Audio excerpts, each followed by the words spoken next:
A liderança como Deus estabeleceu, irmãos, portanto, é diferente daquilo que está lá fora. Então nós vamos apenas continuar a nossa aula anterior.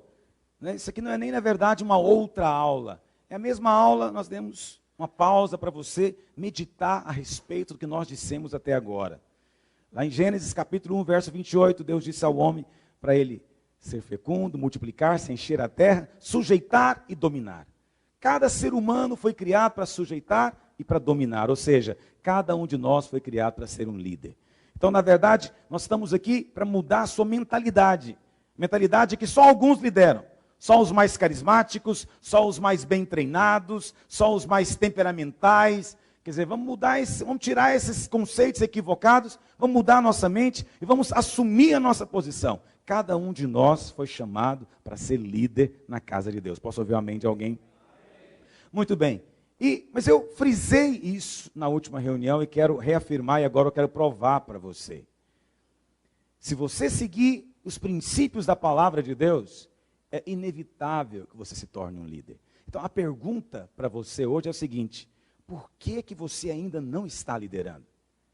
Esse é que é o espanto dos anjos e da criação diante de um crente que não lidera. Por que ele não está encabeçando algo? Ele nasceu para isso. Foi criado para isso. Então a liderança, como Deus planejou, é algo que vai fluir espontaneamente. Você não vai ter que forçar. Basta que para isso você entre dentro dos princípios da palavra de Deus. Então eu quero te mencionar 4 fundamentos. São 4 bases. Se você entrar ou se colocar sobre elas, é inevitável. Você vai ser constituído como líder. Não é nem que o seu líder vai reconhecer você. As pessoas ao seu derredor é que vão dizer, é líder. Entendeu? Não é nem que alguém acima de você vai te puxar para te dar um cargo. É que inevitavelmente vai ter gente seguindo você. A sua influência é inevitável. John Maxwell diz que liderança é influência. Então, se liderança é influência, querido, imagina um homem cheio do Espírito, que influência que ele não tem. Imagina um homem cheio do poder de Deus, que influência que ele não tem. Não é verdade? Então, se você não tem influência, então é porque você não é sal. Porque todo sal influencia. É impossível jogar o sal em alguma coisa e não se perceber que ele está lá. Porque ele influencia. Ora, se liderança é influência, então todo crente é líder. Porque todo crente tem que influenciar. De alguma forma. Tá certo? Primeiro fundamento. Imagem gera domínio. Repita comigo. Imagem gera domínio. Diga para o seu vizinho. Fala, irmão, imagem gera domínio. Então, aqui em Gênesis, no capítulo 1, a palavra de Deus diz o seguinte, no capítulo 1, verso 26. Também disse Deus, façamos o homem à nossa imagem, e conforme a nossa semelhança, e tenha ele domínio. Observe então que a palavra domínio, ela vem logo depois de imagem. Assim nós concluímos que há uma relação estreita entre imagem e domínio. Você tem domínio porque você tem a imagem de Deus em você. Então aqui está um princípio fundamental. Tudo é determinado por aquilo com que você se parece. Está me ouvindo? Tudo é determinado por aquilo com que você se parece. Se imagem é domínio, então tudo depende se você parece com escorpião, com serpente, ou com cordeiro, ou filho de Deus. Você se lembra lá em Apocalipse? Isso é um exemplo bíblico de como imagem é algo sério. Abre lá em Apocalipse, por favor, no capítulo 4. Lá em Apocalipse, capítulo 4, você tem a revelação do trono de Deus. João nem fala que é Deus, ele apenas fala daquele que está no trono, esse que está sentado no trono. No capítulo 4, no verso 3, João diz o seguinte: esse que se acha assentado no trono é semelhante no aspecto à pedra de jaspe. Então, esse que está no trono se parece com o que, meus irmãos? Pedra de jaspe. Aí o que acontece? Lá no capítulo 21, no verso 11, aí no capítulo 21, João já tem a visão da Nova Jerusalém. A Nova Jerusalém, diz a Bíblia, é a noiva. do Cordeiro. Os irmãos sabem, a noiva é a igreja. Ou pelo menos a maior parte da noiva é a igreja. Então, a respeito dessa noiva, olha o que João diz, verso 11. Ela tem a glória de Deus, e o seu fulgor é semelhante a uma pedra preciosíssima, como pedra de jaspe. Peraí, no capítulo 4, quem é que se parece com a pedra de jaspe? O que está no trono é Deus. Aqui, Apocalipse 21 diz que agora a igreja também se parece com algo. Com o que ela se parece, irmãos? Com a pedra de jaspe. Por quê?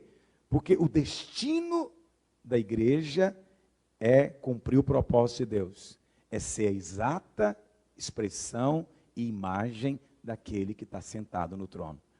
O homem, quando foi criado, ele era imagem e semelhança. Imagem é glória. O homem no Éden estava vestido da glória de Deus. Por isso ele estava nu e não se envergonhava. Mas no dia em que ele pecou, ele perdeu a glória. É por isso que Paulo diz em Romanos 3:23, que todos pecaram e foram destituídos da glória de Deus. O que significa isso? Perderam imagem. 2 Coríntios, no capítulo 4, diz que a glória de Deus está na face de Cristo. Isso significa que a imagem de Cristo é a glória de Deus. Então, entenda isso. A glória da igreja é expressar a imagem. Você foi criado para isso. Imagem é expressão. Quanto mais expressão nós temos, quanto mais nós expressamos a Deus, mais exercemos domínio e liderança. Entende isso? A imagem é a expressão do autor. E somente o autor nos autoriza a exercer a autoridade como líderes. Tudo é palavra delivrada. Autor, autorização, autoridade. Tudo é uma palavra de uma origem só. Sabe por quê? Porque tudo vem de imagem. Por isso que a imagem gera domínio. Como eu falei para você, depois da queda nós perdemos a imagem. Hoje a obra do Espírito Santo é de novo nos transformar para expressarmos a imagem de Deus. Essa palavra transformar acontece 3 vezes no Novo Testamento. No original ela é metamorfos. Ela acontece em Romanos 12, em 2 Coríntios 3 e também lá em Mateus 17. Romanos 12, 2 diz: e não vos conformeis com este século, mas transformai-vos pela renovação da vossa mente. A palavra aqui é metamorfos. Seja mudado na imagem. Lá em 2 Coríntios 3,18 diz: e todos nós com o rosto desvendado, contemplando como por espelho a glória do Senhor, somos transformados, metamorfos, de glória em glória. Esse é o trabalho hoje da palavra de Deus, renovando a nossa mente, e do Espírito Santo nos transformando de glória em glória.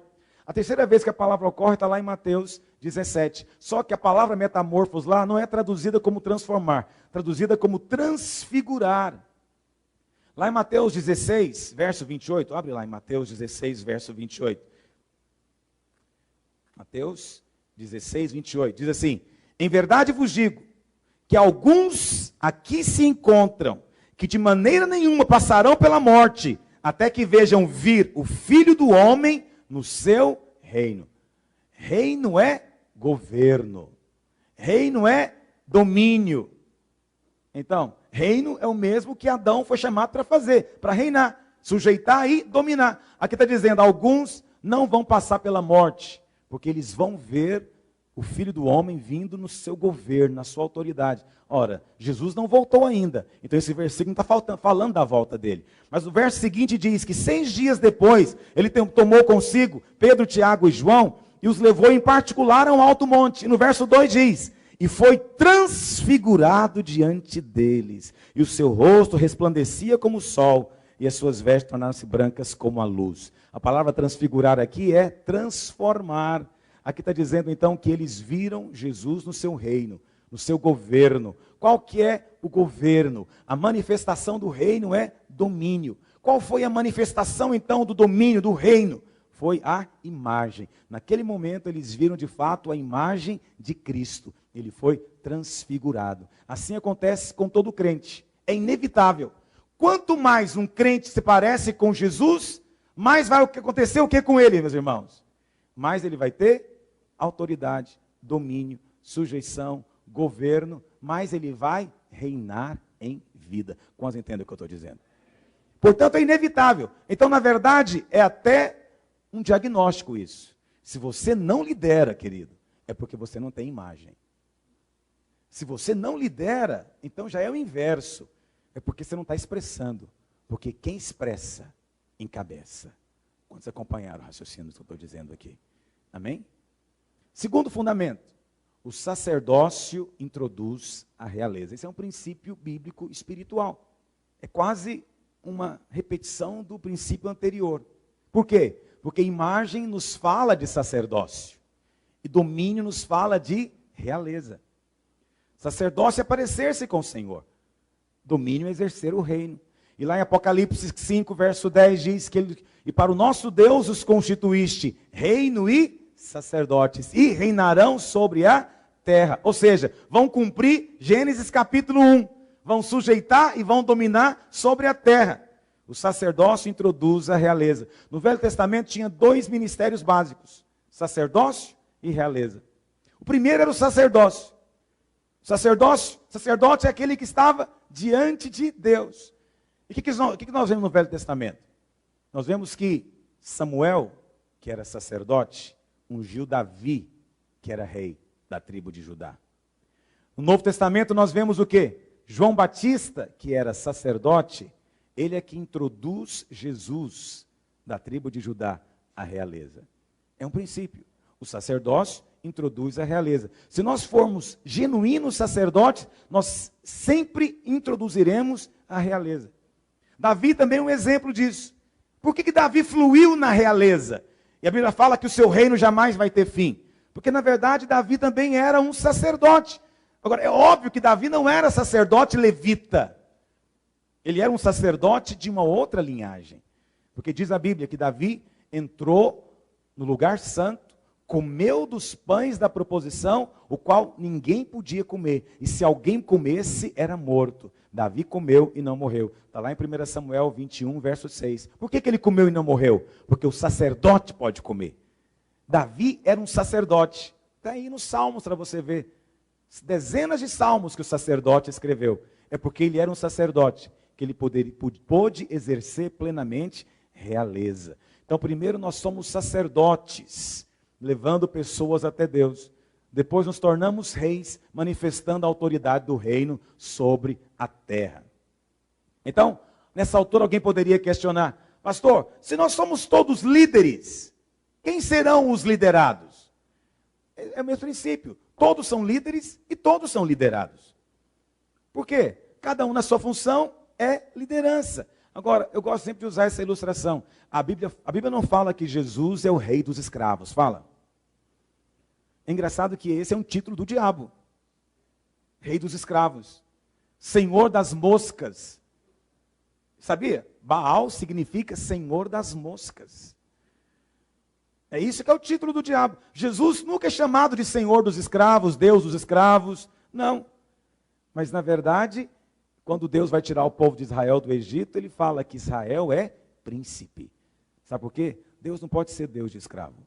Deus só pode ser Deus de deuses. Deus só pode ser reis sobre outros reis. Por isso Jesus é chamado de Rei dos Reis. Alguém fala: não, pastor, não é esse o sentido. O sentido é que existem muitos reis na terra.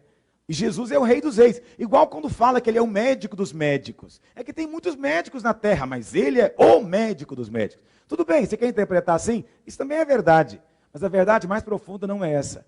A mais profunda é que ele nos constituiu reis. E ele agora tem um reino onde cada súdito é um rei também. Por isso agora ele é Rei dos Reis. Alguém pode dizer glória a Deus nessa manhã? Os irmãos estão me ouvindo? Talvez o coração ainda não ouviu, mas uma hora dessa chega lá. Você vai compreender o que eu estou dizendo. Essas coisas têm que afetar a nossa maneira de ver. Então, se você de fato for um sacerdote, é inevitável que você se torne um líder. Pedro diz: vós porém sois raça eleita, sacerdócio real, nação santa. Hoje nós somos uma nação santa, constituída de sacerdotes, que também são reis, que carregam dentro de si uma nova natureza e por isso são uma nova raça. É isso que Pedro está dizendo.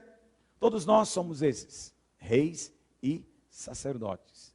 Então, é muito estranho que você ainda não esteja liderando. Se não lidera, é porque não é sacerdote. Porque o sacerdócio introduz a realeza. E, na verdade, no Novo Testamento, o sacerdote vem junto com o rei. Sempre. Quando Pedro fala de sacerdote, ele fala, somos sacerdócio real. O que é sacerdócio real? Sacerdotes que são reis, que governam. Lá em Apocalipse 5:10 também diz, e para o nosso Deus os constituíste reis e sacerdotes. Então, no Novo Testamento, o sacerdócio caminha junto com realeza. Sacerdote é fácil falar. Todo mundo concorda que é. Qual crente que não concorda que é um sacerdote? Todo crente concorda. Só vou te contar uma verdade. Se você for sacerdote de verdade, a realeza se manifesta na sua vida. Sabe o que é realeza? Governo, liderança. Quantos estão acompanhando o que eu estou dizendo? Isso é um princípio espiritual. Portanto, é de se estranhar que você ainda não esteja liderando, hein? Por que você não lidera ainda? Talvez não seja sacerdote, como imagina de fato ser. Ou não está exercendo como precisava de exercer. Terceiro fundamento. O domínio é pelo serviço. A palavra do Senhor diz lá em Gênesis, então, que o homem foi criado para dominar. Aí você ouve eu falando essa palavra domínio, você já pensa logo em quê? Manipulação, né? Ditadura. Eu mando, vocês obedecem. Já pensa logo num menino mimado sentado no trono, dando ordem para todo mundo. Mas não é essa a ideia de Deus a respeito de domínio. A ideia de Deus é outra. Abre lá em Mateus capítulo 20. Diz assim, a partir do verso 20. Então se chegou a ele a mulher de Zebedeu com seus filhos, e adorando-o pediu-lhe um favor. Perguntou-lhe ele, que queres? Ela respondeu, manda que no teu reino estes meus 2 filhos se assentem, um à tua direita e outro à tua esquerda. Mas Jesus respondeu, não sabeis o que pedis? Podeis vós beber o cálice que eu estou para beber? Responderam-lhe, podemos. Então lhe disse, bebereis o meu cálice, mas o assentar-se à minha direita e à minha esquerda não me compete concedê-lo. É porém para aqueles a quem está preparado por meu Pai. Ora, ouvindo isso, os 10 se indignaram contra os 2 irmãos. Então Jesus, chamando-os, disse, sabeis que os governadores dos povos os dominam, e que os maiorais exercem autoridade sobre eles. Não é assim entre vós. Pelo contrário, quem quiser tornar-se grande entre vós, será esse o que vos sirva. E quem quiser ser o primeiro entre vós, será o vosso servo. Tal como o Filho do Homem, que não veio para ser servido, mas para servir e dar a sua vida em resgate por muitos. Então os discípulos, 2, Pedro, verdade, Tiago e João, pediram para sua mãe falar com Jesus. E a mãe chegou, mestre, tem um pedido para fazer para o Senhor. Manda que no teu reino, quando o Senhor estiver governando, o Joãozinho, meu filhinho, senta à direita, e o Tiaguinho senta à esquerda. Aí o Senhor falou o quê? Não sabeis o que pedis. O Senhor repreendeu? Falou, mas vocês são carnais, hein? Como é que pode pedir? Vocês querem aparecer, hein? Vocês têm muito ego. Vocês são muito arrogantes. Essa é a ideia que as pessoas têm do Tiago e do João aqui. Jesus não os repreendeu por aspirar à liderança. Sabe por quê? Porque ele mesmo criou Tiago e João para a liderança. Então Jesus não repreendeu. O Senhor apenas falou para eles, vocês não estão sabendo o peso do que vocês estão pedindo. A seriedade do que vocês estão pedindo. Aí o Senhor fala, vocês podem beber o cálice que eu estou para beber? Eles disseram, podemos. Sabe qual é o cálice, não é? Era morrer na cruz. Esse foi o cálice que ele falou, Senhor, se possível, passa de mim. Quem foi que morreu de fato? Uma à direita e outra à esquerda? 2 ladrões. Quem tinha que estar lá então? Tiago e João. Eles disseram que queriam beber o cálice. Tinha que estar um de cada lado lá. Mas o Senhor falou o que para eles? Tudo bem, vai beber o cálice, mas ainda assim não me compete concedê-lo. Ou seja, é possível conceder. Alguém vai sentar à minha direita e à minha esquerda. Só que esses aí é para quem o Pai preparou. Ou seja, tem que ter uma outra qualificação, uma certa qualificação, que vamos ver se vocês têm ou não. É isso que o Senhor estava dizendo. Então o Senhor não os repreendeu por desejar a grandeza. Repreendeu, irmãos? Não. Então, é natural que seja assim. É natural que seja assim. Mas aí, quem é que na verdade ficou chateado? Quem que ficou nervoso? Os outros 10. Então, na verdade, quem quer reprimir são os outros 10. Os outros 10 é que falam, como é que você pode querer um negócio desse? Como é que você pode desejar um negócio desse? Os outros 10 é que tiveram um problema. O Senhor não tem problema que você aspire a grandeza. Aí o Senhor pega e fala para ele. Olha o que ele diz aqui. onde é que está aqui? Verso 26. Não é, no verso 25 o Senhor diz: sabeis que os governadores dos povos os dominam e exercem autoridade. Vê a palavra domínio aqui? Deus criou para dominar, está lá em Gênesis. Mas ele diz, verso 26, não é assim entre vós. Pelo contrário, quem quiser tornar-se grande. O Senhor está dizendo, vocês querem tornar-se grande? Quem quer tornar-se grande aqui? Se você não quer, tem algo errado com você. Aqui está dizendo que você pode querer tornar-se grande. Não tem nada de errado em tornar-se grande, nem em desejar ser grande. Entendeu? Só que você tem que saber qual é o caminho. Ele falou, se você quer tornar-se grande, então seja o servo. O Senhor mostrou a maneira como podemos dominar, pelo serviço. Agora, qual é o conceito natural das pessoas? É que serviço é fazer aquelas tarefas que ninguém quer fazer para mostrar que é humilde. Então, eu vou lavar banheiro, eu vou só limpar o chão, porque é assim que eu vou me tornar grande. Isso é um castigo para você, viu, Tiago e João? Vocês querem ser grande? Então vocês vão servir. Qual que é a mentalidade dos crentes? Que servir é um castigo. Castigo para quem? Para quem quer ser grande. Então, quem não quer ser grande, não precisa de servir. Ele está liberado de servir.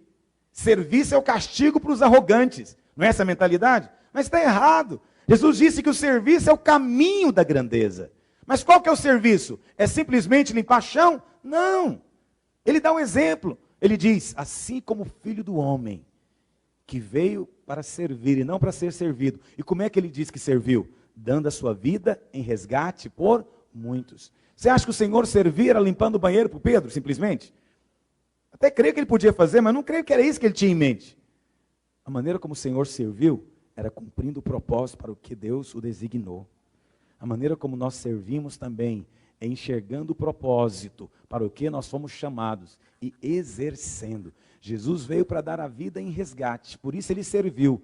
E lá na cruz é o lugar do domínio, lá ele exerce o domínio. Portanto, o verdadeiro espírito de liderança é servir os outros, mas não servir meramente fazendo qualquer coisa, mas servir de acordo com o dom que Deus deu para você. Então, todo verdadeiro líder é apenas um servo glorificado. O caminho para a liderança é desempenho do serviço.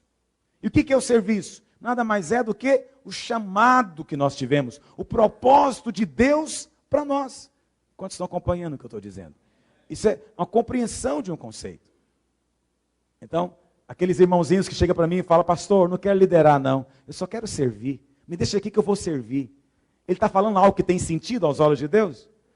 Porque quem serve de verdade se torna o quê? Líder. Deus coloca ele como líder. Então, quando ele fala que só quer servir, ele está falando o que na verdade? Olha, eu não quero fazer nada. Me põe para limpar banheiro, fazer qualquer coisa inútil. Mas não me põe para fazer isso aí, não. É isso que ele está falando na verdade. Não me põe debaixo de pressão. Porque quem quer servir mesmo, ele faz aquilo que Deus mandou. E não aquilo que lhe é mais confortável. Quantos concordam com o que eu estou dizendo? Jesus não serviu fazendo o que era confortável. Ele serviu cumprindo a vontade de Deus. Último princípio. Poder para dominar. Para que Adão pudesse dominar, ele precisava de imagem. Mas precisava de uma segunda coisa, diz a Bíblia. Ele tinha que comer da árvore da vida. Por quê? A árvore da vida é que poderia habilitá-lo. Se ele comesse da árvore da vida, estaria recebendo Deus como vida. É ser energizado. Ele seria então, ele poderia ter a imagem, ele poderia exercer o domínio, mas agora ele teria o poder para isso. Tá certo? Por isso, é inevitável também esse princípio aqui. O poder é para dominar. O poder é para exercer liderança. Muitas pessoas querem o enchimento do Espírito, mas eles querem como uma espécie de lazer espiritual. Alguma coisa gostosa que eles querem fazer ou sentir na igreja. Mas na verdade, o Espírito Santo, ele é dado para cumprir o propósito de Deus, que é fazer de você o quê? Sacerdote e rei. Sacerdote para conduzir as pessoas e rei para exercer autoridade. E só é possível quando você recebe do poder. Então, a última promessa do Senhor aos discípulos não foi o céu. Ele não falou, preparem, daqui uns dias eu volto para buscar vocês para o céu. Não. A última promessa deles foi o seguinte, recebereis poder ao descer sobre vós o Espírito Santo e sereis minhas testemunhas. Vocês vão liderar. Mas para isso vai ter que receber uma capacitação especial para impactar. Sabe, é essa energização que faz diferença. Portanto, aqui está mais um quarto motivo que eu fico pensando, por que você não lidera ainda? Se você diz que é cheio do Espírito, como é possível alguém cheio do Espírito não liderar? Como é possível alguém cheio do Espírito não estar influenciando? Talvez é porque você não é cheio do Espírito, você só é alguém que faz barulho. Talvez você é alguém que chora na hora do louvor. Só. Mas quem é cheio mesmo, ele é igual um imã, ele atrai o que está ao redor dele. Quem é cheio mesmo tem seguidores, tem gente que quer andar perto dele. E olha, nem importa se ele é novo convertido ou não. Se ele é cheio, vai ter gente ao redor. Se é cheio do Espírito, vai ser assim. Então, essa energia que nos capacita. Coloquei aqui o exemplo do computador. Meu computador queimou antes de ontem aqui. Dando aula, queimou a placa de vídeo. Aí, o que acontece? Tanta coisa dentro dele. Meu computador é muito útil para mim. Eu gosto muito de mexer com isso, então eu faço muita coisa. Então eu tenho muita música dentro dele, eu tenho muito vídeo dentro dele, eu tenho muito texto, tem muita coisa que eu estou escrevendo, está dentro dele. Não é? Ele é um lugar onde eu armazeno fotografias também. Então, há tanta coisa que eu faço no meu computador. Mas aí ele está inutilizado, porque a energia não entra dentro dele. Você põe na tomada, mas a energia não vai. Aconteceu alguma coisa, né? Oscilou, tal, queimou, não entra. Sem energia, ele tem um potencial enorme, mas não realiza nada. Não realiza nada. Isso aí é igualzinho você. Dentro de você tem tantos dons. Dentro de você tem tantas habilidades. Dentro de você tem tanta coisa. Mas tudo isso só se torna acessível se for plugado. Se pegar você e conectar você na tomada celestial. E você receber energia, dinamis de Deus. Aí as coisas acontecem. Aí tudo torna-se acessível. Então, na verdade, o grande problema de muitos é falta dessa energia espiritual. Eu poderia falar poder do Espírito, mas isso é muito religioso, ficou religioso. Vou falar energia que você entende bem o que é energia. E a palavra é a mesma no original. Você precisa de energia espiritual. Você precisa de energia do Espírito. Ser conectado. Porque quando isso acontece, o poder do céu se manifesta na sua vida. É o poder de Deus que nos transforma em leões. Miles Monroe, ele fala uma frase que eu gosto, quero encerrar com ela. Um exército de ovelhas, liderado por um leão, sempre vencerá um exército de leões, liderados por uma ovelha. A liderança é que é o segredo. Davi tinha um rebanho de rejeitados, mas como era um leão, transformou todos eles em matadores de gigantes. Isso me lembra a Copa do Mundo. O Brasil tinha um monte de leão dentro do campo, mas tinha um cordeiro como técnico. A seleção de Portugal tinha um monte de ovelha no campo, mas tinha um leão como técnico. Quem que chegou mais longe? Depende quem é o líder.